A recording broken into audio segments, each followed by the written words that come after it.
The information provided is not a substitute for legal and other professional advice where the facts and circumstances warrant. People should always consult their own legal or other professional advisors and discuss the facts and circumstances that apply to their specific circumstances. The information shared on Ask the Landlord is for educational purposes only. All right, Albert, here's my question today. I have a friend and they're moving to New York City. They don't know anyone and they really can't afford the prices. How do they find a roommate? Melissa, that's probably one of the biggest questions that people ask when they come to New York. I think you think about, in earlier episodes, we talked about affordability of New York, and it's so expensive. And when we think about affordability with a lowercase a, like not affordable apartments, that are made for certain income um, s- groups, is you have affordable. Question is, what does affordable mean? Usually, we say that 30% of your gross annual income is what you should be spending on rent. Another way to look at that is 40 times the monthly rent, right, is what you have to be earning as gross annual. And that's really what landlords test for. Like if you want to know if you qualify for a rent, you have to be making 40 times the monthly rent. Okay. So then you say, okay, so fine. So let's say I'm making $50,000 a year, which is not bad. It happens to be the average salary in New York, right? So then you're saying, oh, $50,000 a year. And you're like, okay, ideally I want to live, but I mean, I'm one person, I'm single, and I want to live in a studio or a one bedroom near work, right? Who doesn't? By myself. See, so of course you type in one of these search engines, whatever, and you find an apartment, and you're like, oh, so a one bedroom apartment is $4,000. You're like, 40 times four is 160 and thousand, and I'm making 50. I can't afford that. What am I doing? Well, I'll get a roommate and we'll split the one bedroom. You say, well, that's 2,000. That means you have to make 80 and you're only making 50. What do I do? Well, okay. You say, well, I'll live in a different area and maybe I'll get more space and I'll have more roommates. And I'm like, okay, but I don't know anybody. I just moved to New York City. How do I handle that? Well, till today, now, everyone should know like 40% of New Yorkers, I mean, I read this recently, right? Or 40% of New Yorkers are living together to afford the rent because the rent is so expensive. So it's pretty common that people share the rent to afford it. And obviously, if you're starting out and you can't pay these crazy prices, you're like, oh, I want to find roommates that I could share, like say, 3 bedroom with, right?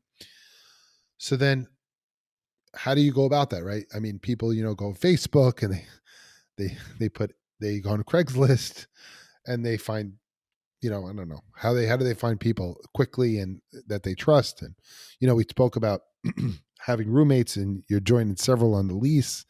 You're making financial commitments with these people. You don't know who they are, right? Okay. So the good news is that there's a solution today for that, and it's called co-living. So there are companies out there that say, listen, I realize that people are living together to afford the rent, right?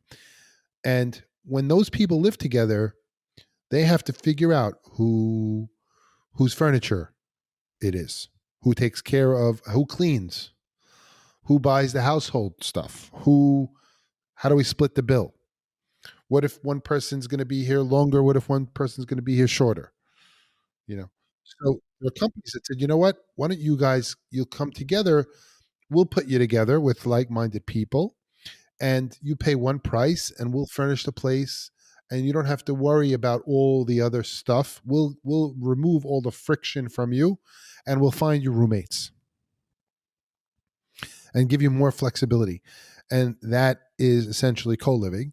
And there's a bunch of companies now across the United States, and especially in the big cities where people want to live in these metropolitan areas where there's not a lot of space and not very affordable apartments, where they're helping people they're providing people with affordable options for sharing. And the really good companies are making great options where they're realizing that people are living together to afford the rent, and they're saying, look, we're going to give you, we know you're living here at sharing, so we're going to lean into that and give you great services, so you pay one price that's, let's say, cheaper than you would be on your own, and more affordable even than a studio apartment or a one bedroom or something like that, and it gives you more flexibility. So that's what co-living does. Now you might probably have a lot of questions, because I know you haven't heard about this, Melissa, before, and this sort of happened in the last few years, in the country, since since you've left. But tell us. So does the co-living company put their name down for like your Con Ed bill? Or that goes to the person? Yes, yes. Very often in these Wow. situations, the landlord or the management company that's managing is the person that's responsible for the utilities, and they charge you. Now, from the landlord's perspective, they're charging more money because everything's included, Hmm. right? But yes, that's the idea. Who's charging more? The landlord for the lease? The For the landlord, rent? the tenant is going to pay more money than they would sharing with somebody, but more Mhm. things will be included. So these are companies called co-live, and they promote co-living, and they make your life easier if you're moving to a big city, you don't know anyone. I did not know this existed. They organize events. Wow. And do they Yeah, do it based yeah, on your interests? Like, let's say I they love do. cooking. They do. And there's like Wow. they have a lot of these now with the advent of technology. And the funny thing is, like, you're saying this, I know, like, we're on a podcast, but the real estate industry is like very slow to technology, and you think like, oh, this totally makes sense. Like, we just talked about in prior episodes, oh, you don't know your neighbors, but if you were all on like an app together and you could, really get in touch, you have your own group that you could very much talk to all the time without actually, meeting. And then you could arrange, oh, I like yoga, I'm doing a class, I have this interest, I have cooking, why don't I host you, this and that. So people can do that naturally. And then also the those can be curated, events can be curated, which is really cool. Wow. I am looking this up and this exists. I believed you, It but does. I had to see it with my own eyes. Wow. So very cool. Very interesting. It's Yeah. its own interface, it's its own Yeah. website, and that's how you can go. Yeah. Really And great now look, information. yeah, it's really good. And then you think about also, it's like, what about, well, there's a rules in New York City, like Airbnb, you can't rent for less than a month. But at the same time, co-living also affords you some flexibility, where as long as you're there for longer than a month, um, you can have shorter term periods. It doesn't have to be that you're there the whole time. Like, what if you have a semester that you're in New York as a graduate student or something, or you have a work assignment for 5 months or 6 months, and you wanted to do that kind of arrangement?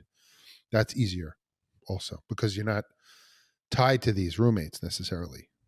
Right. And using a service like co-living could make you not live in a horror film that would Sure, happen.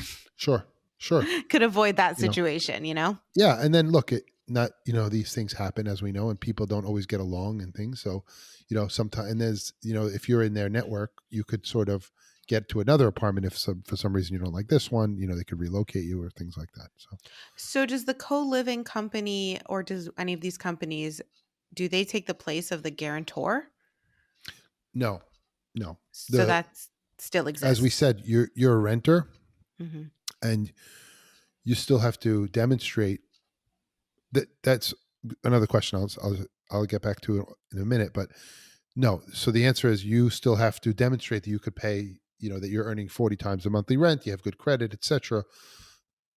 That's that that's important. Now, that's a good question, and maybe for another episode, but there are also services that can help with guarantors. Wow. And If what you is a can't, guarantor? a guarantor is someone that either that can help you have the financial backing to be able to afford the rent.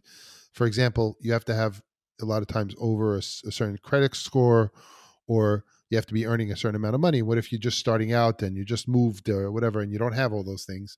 You have a co-signer or something that makes enough money that can do that for you. That's a guarantor. Okay. We'll talk about it in another episode. In another episode, sure. For sure.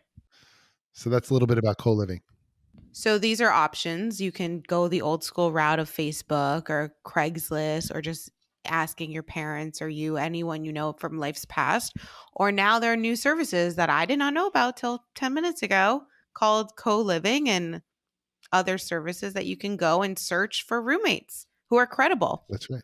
Which is That's important. Right. You could actually just take care of yourself, and then they'll put together Right. you together with roommates. Yeah.